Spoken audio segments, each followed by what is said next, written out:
Hello, hello, and welcome to the Tip of the Ice-Burgh podcast, brought to you as always by InsideThePenguins.com. I'm your host, Nick Berlansky, joined as always by Nick Horwat, back at his home in Western Pennsylvania, off the sunny shores of Florida, and talking more Penguins hockey because it is the dog days of summer. We're running out of the stories to talk about. NHL general managers are getting ready to go on their vacations.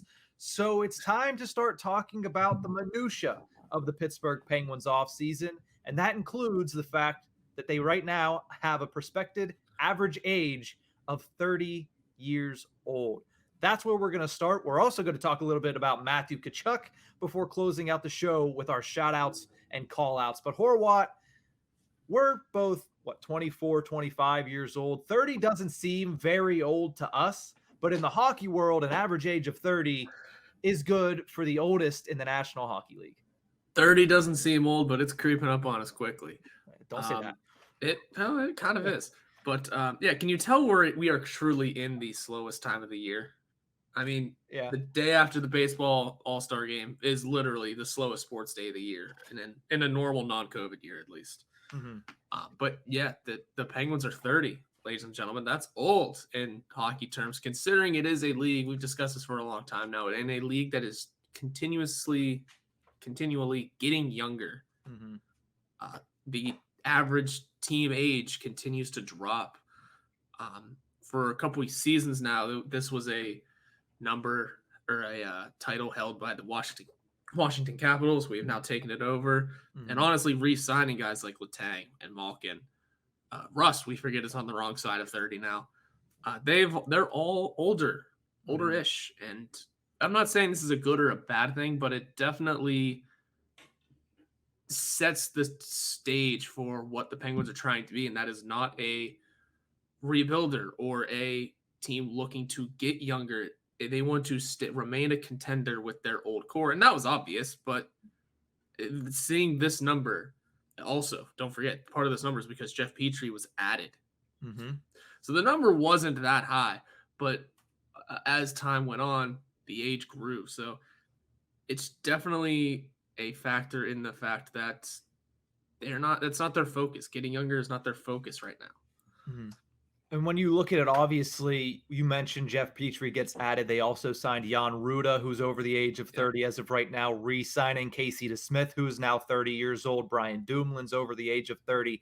And then there's also multiple players, i.e. Ricard Raquel, they bring back at the age of 29. That doesn't help the average to go down, but let's talk about what that impacts. And when we look at it, obviously, the Penguins have yet to bring back Kasperi Kapanen, who's 25 years old. We all expect him to sign a new contract, which will probably lower the average age under the age of 30. But as of right now, that's where they stand. And if that's where they end up going, which, like we said, they probably won't, if that's where they end up being at the start of the regular season, that will be the oldest Pittsburgh Penguins team since the 1967-68 season, which, for those of you that remember Pittsburgh Penguins history, was the inaugural season of the Pittsburgh Penguins. So it would be the oldest team since the first year the team ever existed. And then there's another tidbit that doesn't lean towards a very positive light for the Pittsburgh Penguins this year, and that is the only team over the age of 30 on average to win the Stanley Cup since 2000 is the Detroit Red Wings. They did it twice, once in 2002, and the second time being in 2008. So no team that has averaged over 30 years of age has won a Stanley Cup in the past 14 seasons. So the Pittsburgh Penguins, although I try not to make it a habit of doubting Sidney Crosby ever, that's going to be an uphill battle this season. It's not Crosby you're doubting in this, though. No. It is the rest of the team. While looking at 30, it does not mean that this team cannot compete or contend, by the way. Let's get that out of the way right now. Just because they are 30 years old does not mean they will not be one of the top teams in the league. They still can be. It is a matter of winning games. It doesn't matter who is on the ice. Mm-hmm. It is just a matter of the right things going the right way. The issue with the Penguins, though, is the fact that they do not see themselves as a team that's getting older. They still see themselves as that fast-paced, quick skating, puck maneuvering team that won them a couple of cups, and even a couple seasons prior to that, they were a pretty quick team. They weren't the greatest, but they were a pretty quick team at least. They still believe that they are that, and then that becomes their downfall. We saw it quite a lot. They think they're a fast team. They think they can outskate their opponents when they cannot. I don't think I've seen Evgeny Malkin. I mean, knee surgery aside, I don't think I've seen him go full speed in ages. Mm-hmm. Like, yeah, we've seen him do his gallop, but that's different. That's not full speed, full truck Malkin. That is just him maneuvering. Sidney Crosby's always had some quickness to him, but he's also kind of always been a step behind. He's not the fastest skater. But we had Mike Matheson. He was quick. Now he's gone. We replaced him with Jeff Petrie. That should be entertaining as hell to watch because Jeff Petrie is supposed to still be good, just maybe not fast. So we have to lose this mindset that we're a quick team and just become a passing team, become a puck moving team first, because we have the skill and the passing ability and the what's called chemistry between teammates to really be a puck moving team. This speed thing is going to kill us, and our age is showing it. Going forward, this age is concerning as well because no one's getting younger, and it doesn't seem like we have plans for at least 3 seasons to change big pieces of this organization. So I'm not saying in 3 years our average age will be 33, but it might not be 28, 27. It might be the other direction still.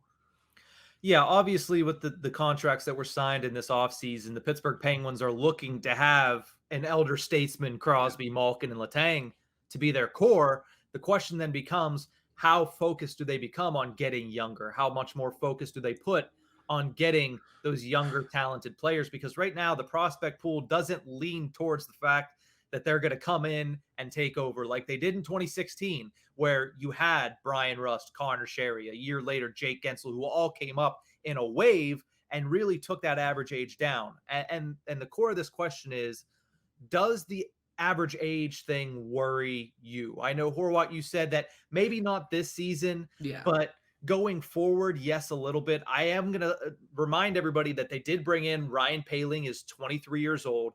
Ty Smith is 22 years old. So it's not like they're ignoring younger players, but the overall average of this team is either almost or over the age of 30. We already run down the names. Obviously, the core plus Jeff Petrie, Jan Ruda, Casey DeSmith, Brian Dumoulin, Brian Rust. These guys aren't that young anymore. And the history has shown that the older the team is, the less likely they are to go throughout the playoffs and win the Stanley Cup. And at the end of the day, that's the average. That's the goal for the Pittsburgh Penguins. Does this worry me? Not in the least when it comes to making the playoffs, but with a full 82-game season, a guy like Jeff Carter, who has already shown that an 82-game season can really significantly slow him down, it does concern me a little bit. I'm not going to count him out because, like I said earlier, I don't count out Sidney Crosby. That's just a recipe to make me look like an idiot. But it's not going to be easy for these older players to get through a full 82-game regular season in a league that is getting faster and faster when natural progression says that they're probably going to be all slowing down to some extent, differently for everybody. But still, it's something that's going to make it a little bit more tough for the Pittsburgh Penguins next season. So am I worried about it? Not necessarily this season, but going forward after this season and even late into this season, yeah, a little bit. Oh yeah, it could really take a toll. I like how we took us this long to start mentioning Jeff Carter, discussing the age of this team. Yeah, I mean, good for us, right? But yeah, being that old takes a toll. Your body is not built the same. You're not as made of rubber as you used to be either. I mean, hell, we've already seen Crosby, Malkin, Letang. We know they are not made of rubber. They are not bouncing back from injuries quickly. They are not fighting off injuries in a game. They are, let's just be honest, fragile at times. I mean, we know Letang can be a brick house, but at the same time, we've seen him really fight off injuries. It's being older again. It's not a death sentence any stretch of the term. This team can still be good. We still can be 30, flirty, and thriving, if you will. But there are pieces that need to be younger. It is a matter of having your old core in place, but then understanding that you're going to need to surround them with some youth and some speed, because not only will that help you with your speed game, but if you get the right youth, they could be around for a long time and have your team continue to be a contender whenever it does get young again. Because eventually this team will get young again. Might not be for 6 more years. Suddenly we have 6 more years of this team. Nothing wrong with that, but suddenly it's like, okay, we've got a lot of time here. You want to have a good team after that. So you have to surround these older guys with the younger guys and do it the proper way. It's hard to build on the fly. Paling and Ty Smith are two pieces that, especially Ty Smith, I think, two pieces that can be a decent piece of this team's future.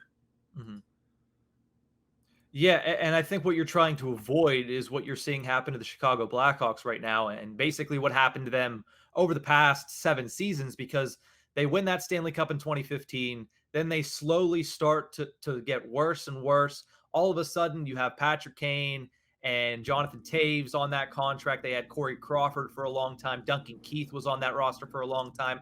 They were bringing back guys like Brandon Saad, Andrew Shaw. You saw that start to happen because they were trying to hold on to those last years. And then you see how bad they've been the last couple of years. And now all of a sudden, that youth that they did get wasn't enough, and they had to sell it off to be able to restart again. That's what's happening this offseason. I'm not saying that's the direction the Penguins are heading, because I do think in general the Penguins core is better than the Chicago Blackhawks core was. And I also think the team is built around them a little bit better. But at the same time, if you're not careful, that's the route that it could go, where you have this slight rebuild to try to continue your dominance from an absolutely phenomenal run. And then all of a sudden you hold on for a little too long to too many pieces, and that's where it ends. I'm not saying it's the big 3 that you're holding on to too long, but maybe having Rickard Rakell for 5 more years or 6 more years, maybe having Brian Rust for 6 more years. That's when you can start to get into trouble. If you sign Brian Dumoulin to a long-term contract after the season, which I don't think anybody expects, but if that's what ends up happening, that again leads towards that. Same thing with Jeff Carter, 2 years with a no-move clause at the age of 37.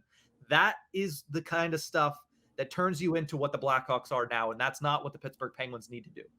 Going forward, like right now, this season, it's fine.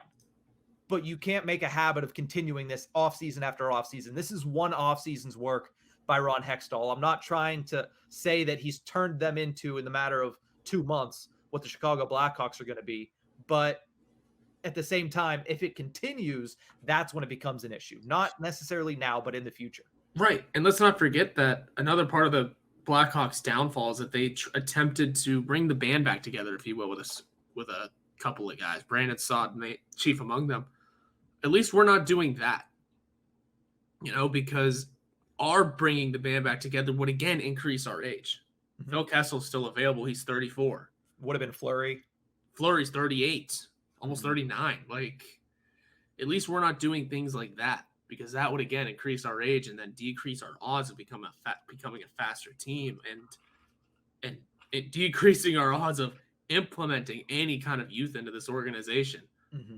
For once again, I think I don't know the source of the rankings, but I once again saw the prospect pool rankings, and we are now 30th, moving up in the world, I guess. Thank God another team was added, I guess. It's brutal being a prospect in our system right now, because not only are you not getting that much playing time, certain players have been getting fought for to get playing time for years now and have not done it. So it's scary being in the minors right now for this team, but for what it's worth, things can change, and they have to eventually. Again, this year, fine, we'll let it slide this year, because this year and the next season are not the ones that we're worried about here. We've discussed that. We know that Crosby's still going to be great for the rest of his career. We know Malkin and Letang, bare minimum, have 2 good years left. Letang maybe a couple more. Rakell will still be fine. Brian Rust will still be around for at least the next 2 seasons. He'll still be good. We can say that. Jeff Carter is Jeff Carter. I don't know. Tristan Jarry's going to be a case study this season. Yeah, that's going to be very interesting. Yeah, that's going to be a big topic we'll have to get into down the road, but he's going to be a case study this season. And then looking at the defense, I mean, whew, so much still needs to change there, but for what it's worth, it's older now. Mm-hmm. And they need to implement the youth there now. Yeah. I think it can all be basically encapsulated based on our prospectus for Jeff Petrie, because we all expect Jeff Petrie to be a very big help to the Penguins blue line this year and to bring a new factor to the right side of the Penguins blue line.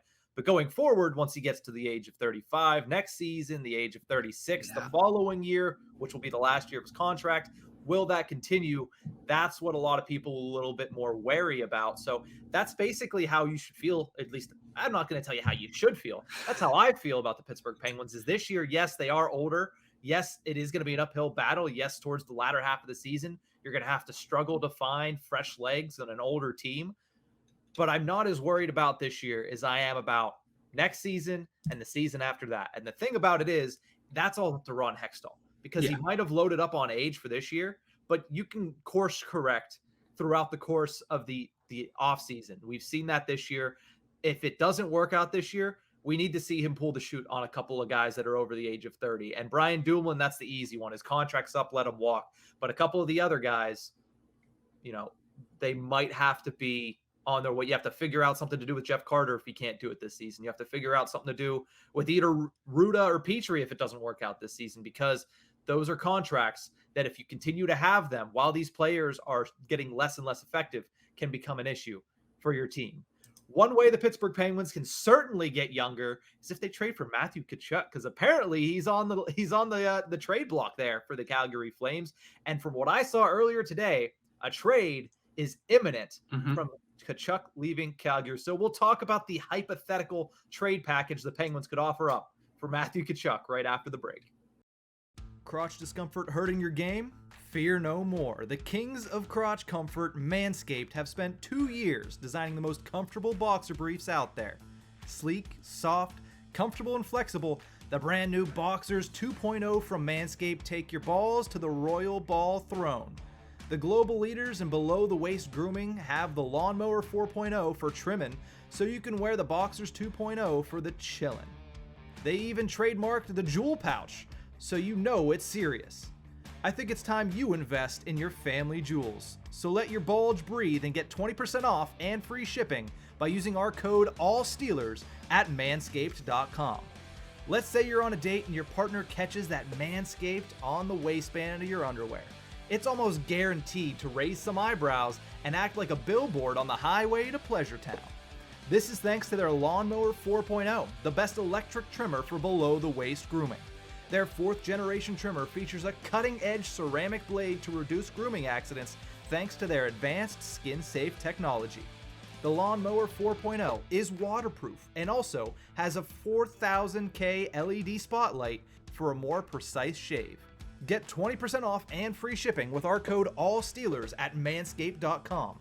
That's 20% off and free shipping with our code ALLSteelers at manscaped.com. Up your crotch game, because once the Boxers 2.0 touch your sack, you'll never go back.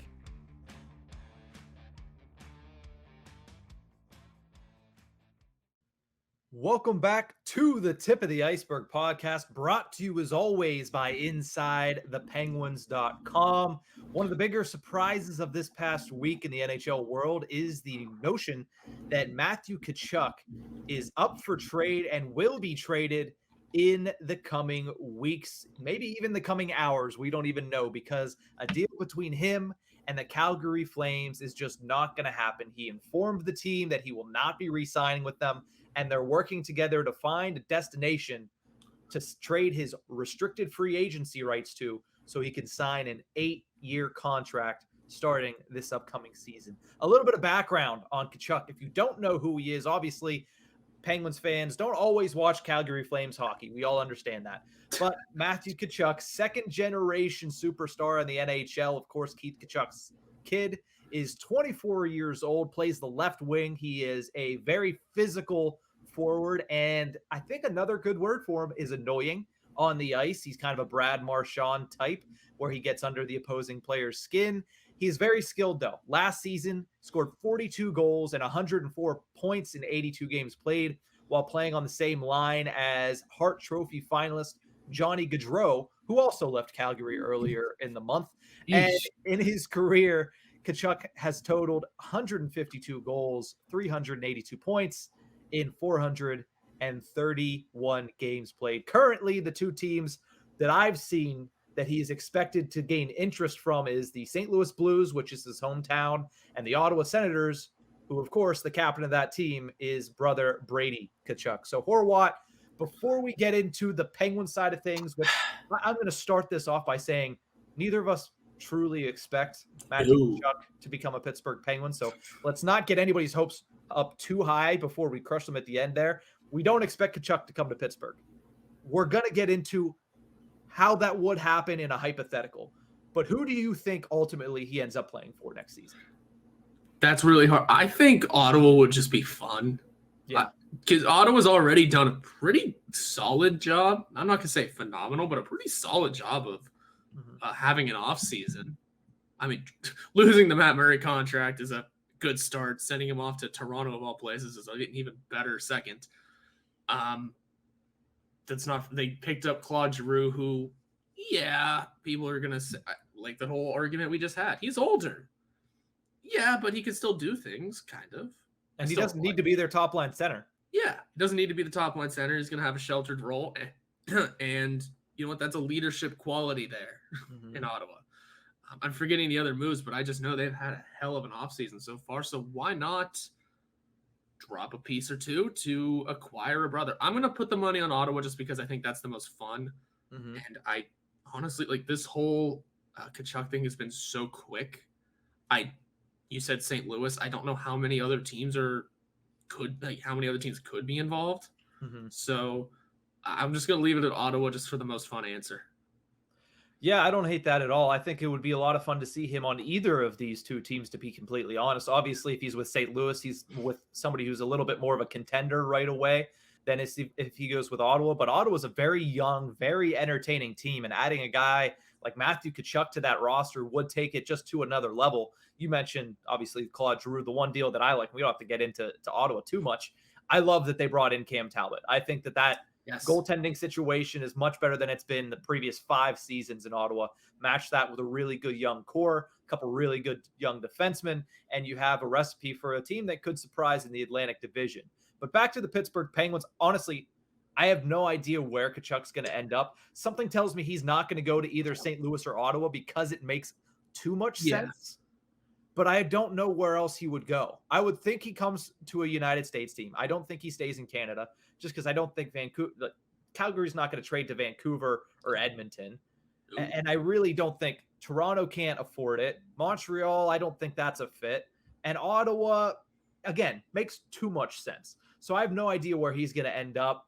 Maybe Seattle, I think, would be hilarious, even though that's, again, Pacific team trading to Pacific team. But who knows where he's going to go. It's Seattle, though. It's Seattle. They can do what they want. But nonetheless, let's talk about the hypothetical for the Pittsburgh Penguins. I did put up a poll, and I want to bring it up now because I forgot to continue checking on it on our Instagram page at Ice-Burgh Podcast, whether or not people would like to see Matthew Tkachuk be acquired by the Pittsburgh Penguins. And as I scroll through all the polls we have here, it ended up being exactly 50-50, the voting. Okay. Would you like to see Matthew Tkachuk come to the Pittsburgh Penguins if they could acquire him? No, who wouldn't? It's a very casual Apparently, piece of... 50% of voters wouldn't. Well, 50% of voters are thinking realistically. Because it's a very casual piece of, hey, take all of our bad players for all of your good players. Is it, though? Like, we'll get to that in a minute. But would you trade good players for Matthew Tkachuk? Because I would. Oh, yeah, I think the right good players, yes, because he's young. He's 24. Guess what? We have multiple players in our system that are older than that. So we'd be losing some age in a proven commodity rather than a bag of magic beans. Yeah. Step 1. Step 2, he's a good player. Who cares about the age when he's a good player? It will absolutely hurt losing. It would absolutely hurt losing someone in a trade like that. But sometimes it's just a little worth it. My God, Radim Zohorna is 26. Yeah.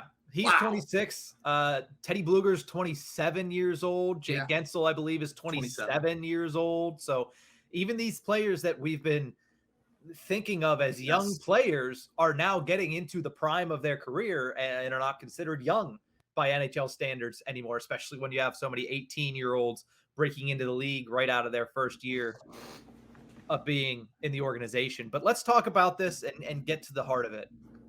Let's put together a prospected trade package for the Pittsburgh Penguins in order to bring in Matthew Tkachuk. Horwat, before we get to yours, actually, you know what? We'll do the ones that were submitted online last. Yeah. What is your prospected trade package for Matthew Tkachuk? So it's hard because it would definitely involve a top prospect like Sam Poulin. I saw a lot of people saying P.O. Joseph. I don't want to lose P.O. Joseph, so I'm going to hold on to him and just say Sam Poulin instead. Mm-hmm. Maybe you also have to toss in a Hollander or a Puustinen. And then, hey, they still have to re-sign someone. Take Kasperi Kapanen, if you will. He's going to be way cheaper, and you can get him for however many years you want for way cheaper. And probably Brian Rust, to be completely honest, just to fill the roster spot. That's exactly where he's going to go, right there. So let me get this straight. You have Poulin, a second prospect that is basically unnamed. I would make that second prospect a draft pick. Okay, what round? Whatever. Just say draft pick. Whichever round fits their budget. A draft pick. Okay, just Poulin, a draft pick. I'm sorry, I'm writing this down so I know. Poulin, yes. A draft pick. Rust and anything and Kapanen is who you said. Okay, so you're giving them 2 NHL players, a draft pick, and a prospect. Yeah. Okay. I'm not shedding defense doing that. Whoops. I don't think that gets it done, to be honest. Still no. Okay. Even if you make that a first-round draft pick, that's not going to get it done. For Matthew Tkachuk, this guy is somebody who brings everything to the table. At the age of 24, yes, and we'll get to it, you're going to have to pay him a lot of money, but it seems as if he's worth a lot of money in the NHL. He's one of the top, I would say, 25 players in the league, conservatively, I would say that right now. So I don't think that gets it done. My package, and you're going to probably say it's an overpay, and I'm sure a lot of listeners are going to be like, that is an overpay. Brian Rust. Yep. P.O. Joseph. And 2 first-round picks. That's what I believe a fair deal, and that might not even get it done still, but that's what I believe is the most I would pay, and also I think the least amount that the Penguins can pay to potentially even get in the conversation. Yeah, it would cost a top prospect for sure, bare minimum. It would cost an NHL player, bare minimum. Mm-hmm. Draft picks are always hard, especially when you're the Penguins. It's not like we're picking top 10 ever anyway. Mm-hmm. So that second one makes a ton of sense. But I tossed in the Kasperi Kapanen one just because, hey, it's 2 unsigned RFAs. We both have negotiations to do anyway. Let's just swap negotiations. Mm-hmm. And it's real fun that neither of us shipped off a defenseman that we've been trying to ship off for a long time. Yeah.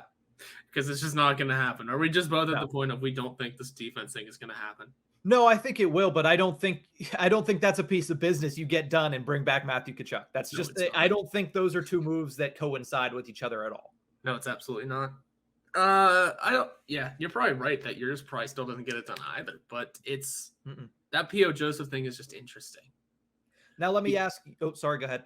No, it's just I was just going to rehash points we've made before on POJ, so go ahead.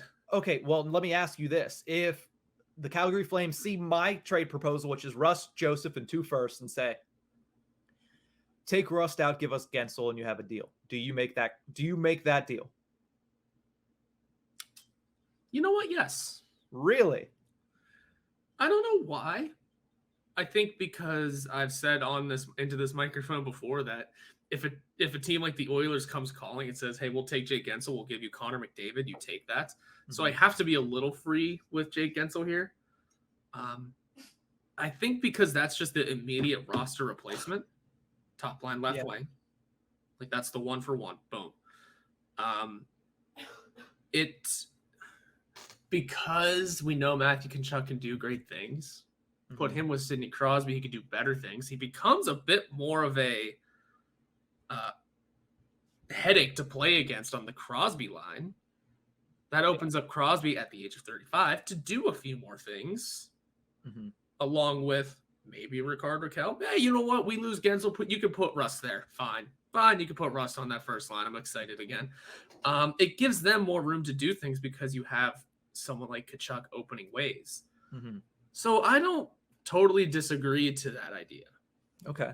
So tossing Gensel into that trade, plus, like I said, that's just the immediate roster replacement. It makes the most sense. Plus, let's not forget, Tkachuk's younger. It's going to cost a little bit more money, but he is younger. What's Tkachuk's contract going to look like?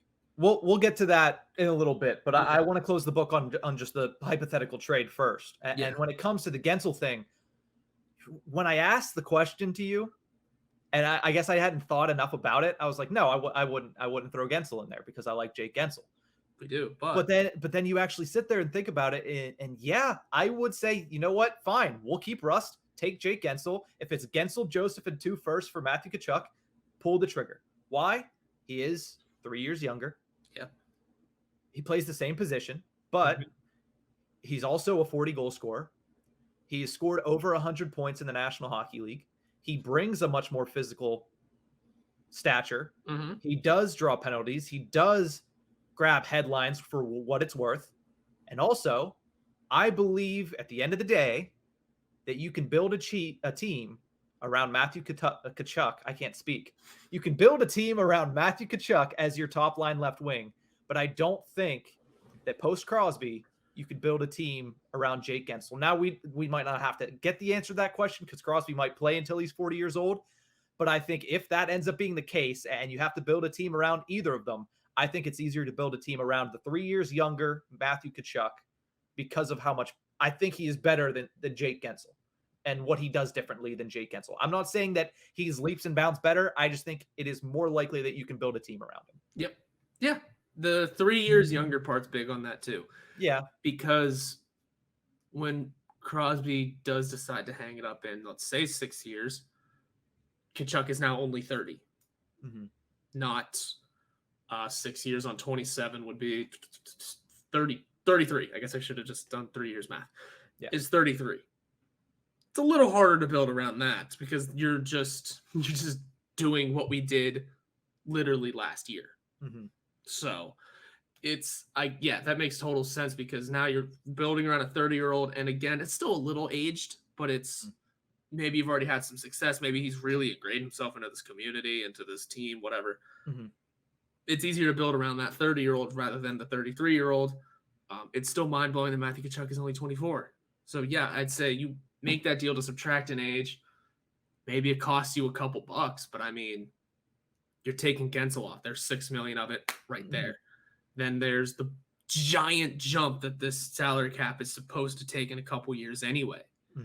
Suddenly, that extra $2 million you tack on if Tkachuk's going to make $8 million doesn't seem like that bad. And going forward, it just makes so much more sense. That's something that I like the idea. Again, it would be, let's say Tkachuk gets the 8-year deal. Contract talks we'll get into. Let's say it's the 8-year deal that he wants. You have 2 years left on it. Well, okay, he plays a year, and then you can start negotiating again. Well, now you're on to something because, again, you don't know what he'll be at. You know he'll be 30 at the end of it, and we'll see where his play is at that point. But again, salary cap jump. At that time, you'll be losing. We're assuming Sid gets another 8-7 just because he can do that. I would think he takes less money, but I think we're getting down a rabbit hole that we don't need to in the actual grand scheme of things here. The last thing I want to ask you really quickly before we get into a quick contract discussion is, are you okay with the multiple first-round picks, though? You know what? I think, listen, I'm excited about Owen Pickering because he's our first-round pick in a couple seasons now. I think I'm excited about it, but I mean, we haven't had one. We don't have them very often. I'm so used to not drafting in the first round that I've come to really look forward to what the depth draft picks can do. So, yeah, losing a couple of firsts doesn't mean that much to me anymore. At the end of the day, neither of those first round picks next year or the following year are going to end up as good as Matthew Tkachuk would on your team. So you make that deal when you can. How much would you pay him is the next question I have here, because you are making this trade just to acquire restricted free agency rights. You would then have to sign him to a contract. The reason he's making this is to have an 8-year deal. So we already know he's looking for an 8-year deal. He's going to get an 8-year deal. The question is how much money? I look at Johnny Gaudreau's contract, 7 times 9.75 with Columbus. I look at Robbie Thomas's contract at 8 years, $8.25 million in St. Louis, and I say it's going to be in between there. Yeah. So you know what? I probably think that Matthew Tkachuk makes $9 million next year, and that's conservative. He might make upwards of 9. He might make 9.5, but that 8th year does help. But I still think it comes between 9 and 9.5. Do you agree? It sure doesn't exceed the Gaudreau contract. The Rob Thomas one, it's kind of asinine to sign a deal like that anyway, so I take that one out of the comparison. Mm-hmm. But I would say the number at least starts with 8. Has to. It at least starts with 8, and it doesn't go past Gaudreau's 9.7, you said? 9.75. Yeah. So I would say, 8.75 to 9. Yeah, you're right. That range it's not a big range. Mm-hmm. But just, oh my God, you brought up the Rob Thomas contract, and I can't stop thinking about it now. But yeah, it would be probably around 9 to 9.25 to 9.5. Mm-hmm. It couldn't exceed Johnny Gaudreau. It just can't. Yeah. So before we switch over to our shout outs and call outs, I did say I was going to. So let's talk about some of the trade proposals that were taken in by followers and listeners of the show. Wesley Reed said Calgary gets a 1st-round pick, 3rd-round pick, Dumoulin or POJ, and Kapanen or Zucker. Pittsburgh gets a Tkachuk and a 4th and 6th-round pick. One, nothing's coming back with Tkachuk. Tkachuk is the deal.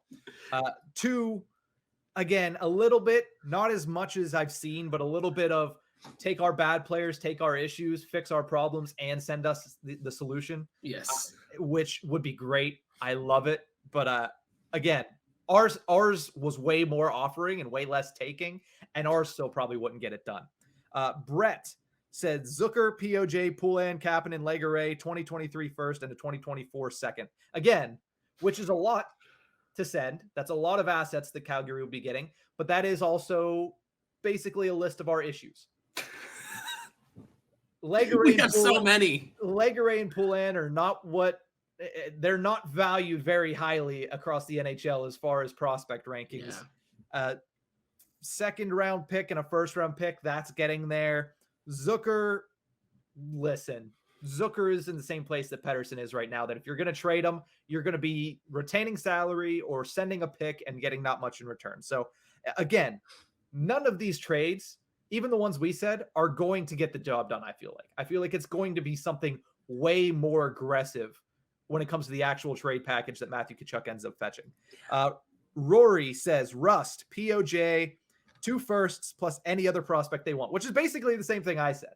So Rory's on the same line as I am, but he said, hey, you can take whatever prospect you want besides Rust, POJ, and 2 firsts, because that was what I said. And then State of Hoppy, of course, said anyone but Jeff Carter, which is realistically the thought process that we all expect Ron Hextall to have. Yeah, pretty much. Jeff Carter is untouchable. Thank you very much. It's so wild. Mm-hmm.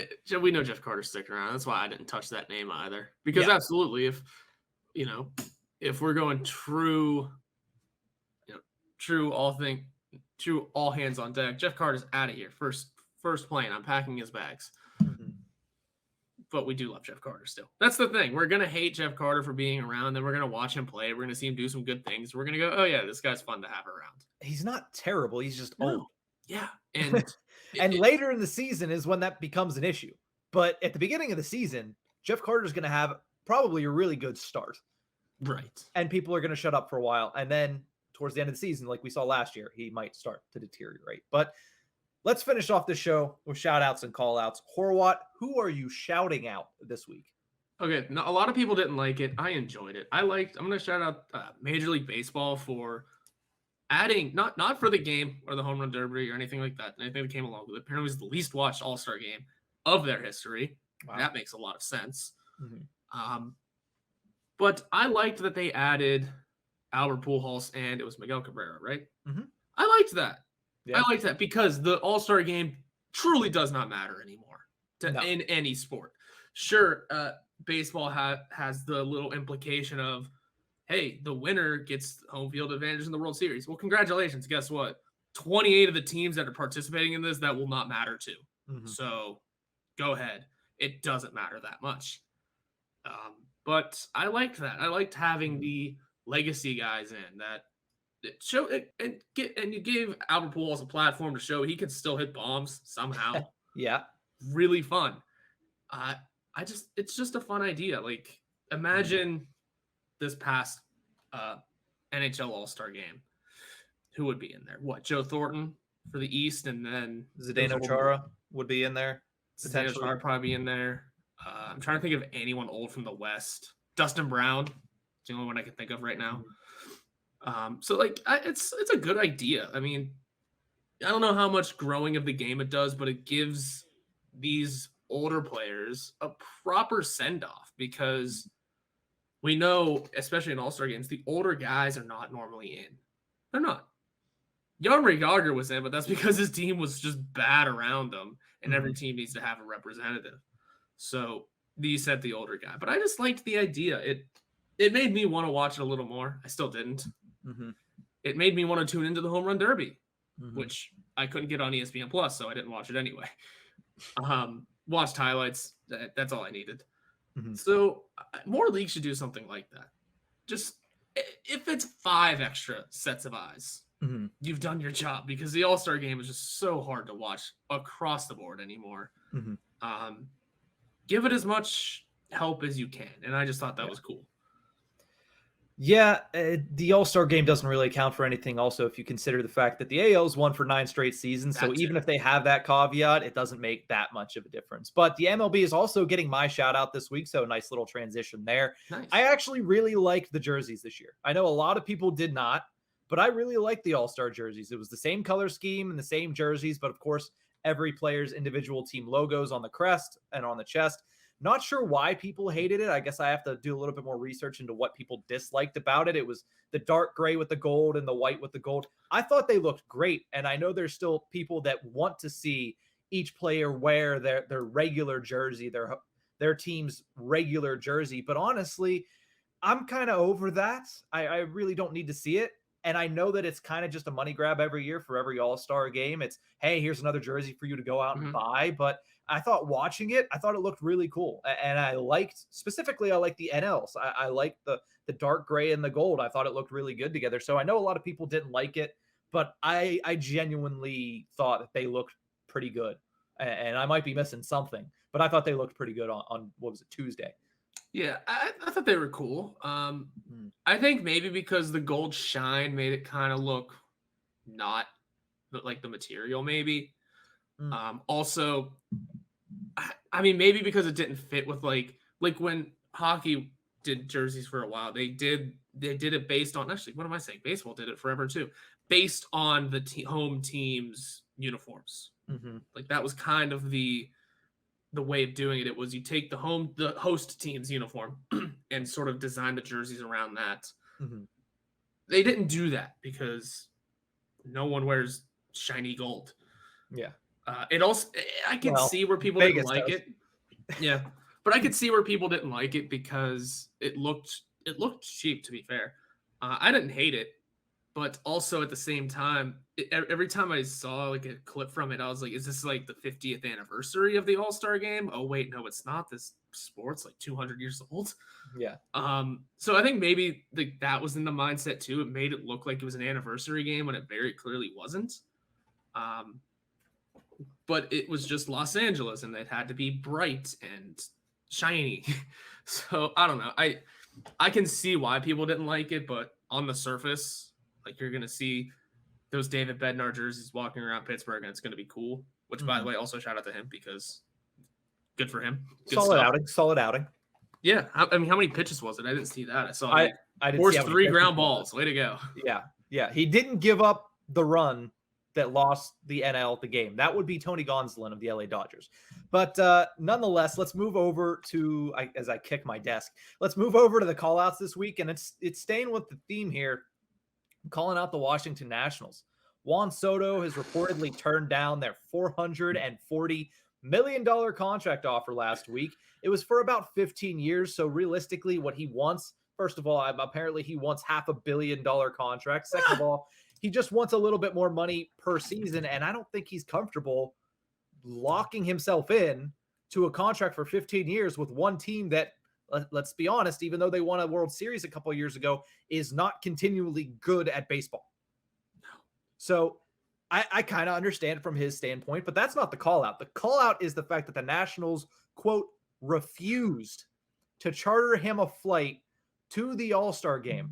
Your best player, who has been part of a massive, massive success for you a couple of years ago in the World Series. He's 23 years old. He's a star, and you refuse to charter him a flight. Now, the thing is, teams cannot charter a flight. I get it. You know, these players are able to take commercial flights. That's fine. The A's were going to do it because the A's are poor, and you expect that. But the A's pitcher instead was taken by the Astros, which was a nice touch. But to refuse to send it is just so sour grapes by the Washington Nationals organization. He's clearly going to get traded. I'm excited to see where that's going to go. But then Soto went on to win the home run derby in LA, which just further pushed this story up the headlines and made the Nationals look that much worse. So he's going to be traded before the August deadline. But talk about burning a bridge, Horwat. That's called playing hardball. Man, I forget who the GM, owner, whatever, who's making the contract decisions over there in Washington is. They've been watching too much Moneyball. It's not Ted Leonsis. I know he owns the Capitals and I believe the Wizards, but I don't think Ted Leonsis is involved with the Nationals. Yeah, whoever's doing the contract negotiating over there, they've been watching too much Moneyball. That's such a Billy Bean move, I feel like. I don't know why. I just get the vibe that's, oh, you turned down this offer because you're a great player and we actually believe in you? Okay, figure it out yourself. Fly cross country by yourself to the All-Star game where you'll be representing our team. Yep. Because guess what? You're still not wearing a different. You're not showing up John Scott MLB emblem. No, you're still gonna wear our name. What if he did though? What if he was just like? What if he actually like borrowed a jersey from somebody else there, and was like, "Do you have a plain jersey, like a plain Dodgers jersey? You know how much heat he would have gotten? How funny that would have been." So I'm not the biggest Juan Soto guy either. I'm really not. I don't like him that much. But here's another one. He's 23. Yeah. Talk about these young guys. How good do you think you are that you can turn down that kind of money and he's still gonna get more? He's going to get that $500 million. He will get that $500 million, whether that be from the Yankees, the Dodgers, somebody that can afford it, maybe even the Astros. I don't know, but he's going to get traded somewhere, and they're going to be like, "Yes, I will give you the world because you're Juan Soto." Yeah. Would you give up O'Neal Cruz for him? Oh, there you go. Stumped him. Yeah. You know what? Because I would too. Yeah. Because this guy's already like a proven star. Like O'Neal Cruz, he projects to be. And I'm excited about O'Neal Cruz. I love watching him play. But this guy is a star at the age of 23. Like he is one of the top players, NL MVP every year. Rocket arm that would nobody hitting a single to right field in Pittsburgh would be able to get home safe if Juan Soto was able to play it cleanly. Like that would be it. And we just drafted another guy who could be our next shortstop. So who said he is the next shortstop?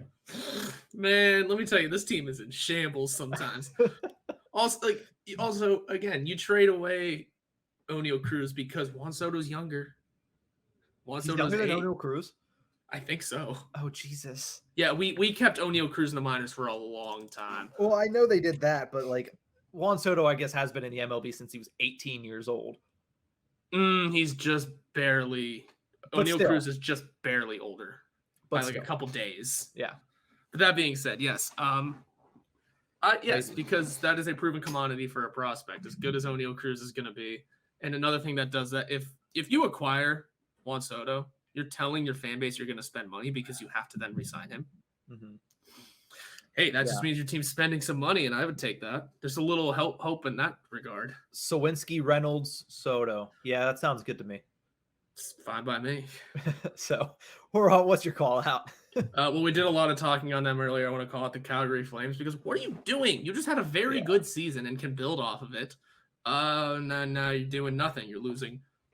You've already lost, Gaudreau. You're going to be losing Tkachuk. You still have to sign Mangiapane, by the way. Mm-hmm. What do you just what happened? I haven't been paying that much attention to it, but seeing good players leave and in this fashion, it's not ideal. Mm-hmm. Sean Monahan was going to be the one to get sent out last season. He stuck around and had a really good season. Could have been better. And they're doing it again this year. Mm-hmm. So calling them out because they're not learning from their mistakes as you should in this league.